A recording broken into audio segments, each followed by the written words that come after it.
விகேடி தமிழ் வாணி தொலைக்காட்சி ஊடாக இணைந்து கொண்டிருக்கிறேன். வணக்கம். எங்களோட புலம்பெயர் நாட்டில் வாழ்கிற ஈழத்து தமிழ் உறவுகளே, எல்லாருக்கும் வணக்கத்தை தெரிவித்து கொள்கிறேன். இப்போ நிறைய கஷ்டப்பட்ட மக்கள் அதாவது ரோட்டோரங்களில் அன்றைக்கு தங்களோட வாழ்வாதாரத்துக்கு தேவையான தங்களோட வசதிகளை ஈட்டிக் கொள்றதுக்காக நாவப்பழம் விற்கிறாங்க, வீரப்பழம் விற்கிறாங்க, பாலப்பழம் விற்கிறாங்க. அந்தந்த சீசனுக்கு ஏற்ற மாதிரி ஒவ்வொரு உணவுப் பொருட்களை ரோட்டு கரையோரங்களில் வச்சு விற்று அவங்களோட வாழ்வாதாரத்தை நடத்தி கொண்டிருக்கிறாங்க. அப்படி சில மக்களை சந்திக்க நேர்ந்தது நான். அப்போ அந்த டைமில் மட்டி விற்று கொண்டிருந்தாங்க.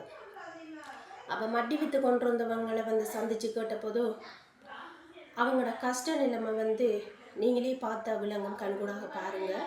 இப்படி நிறைய மக்கள் கஷ்டப்பட்டு கொண்டிருக்கிறாங்க. அதே போல் நான் இன்னும் சில மக்களை சந்திக்க போயிருந்தேன்.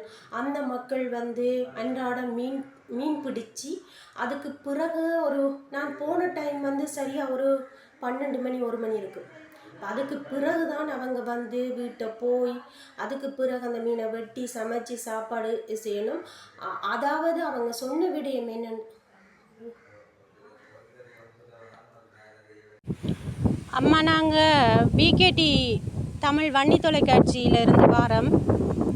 இப்போ நீங்கள் இப்போ எங்களோட புலம்பெயர் நாட்டில் உள்ள ஈழத்தமிழ் மக்களுக்கு என்ன சொல்ல விரும்புகிறீங்க? உங்களுக்கு நீங்கள் எப்படி வாழ்கிறீங்கன்றத சொல்ல முடியுமா? அம்மா உங்களை தான் என்ன பேசுகிறீங்க? இல்லை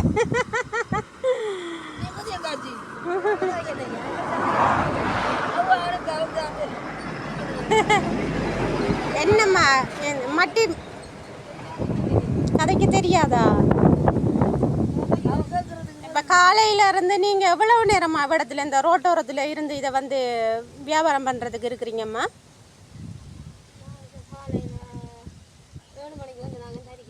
இப்போ விற்கலையா?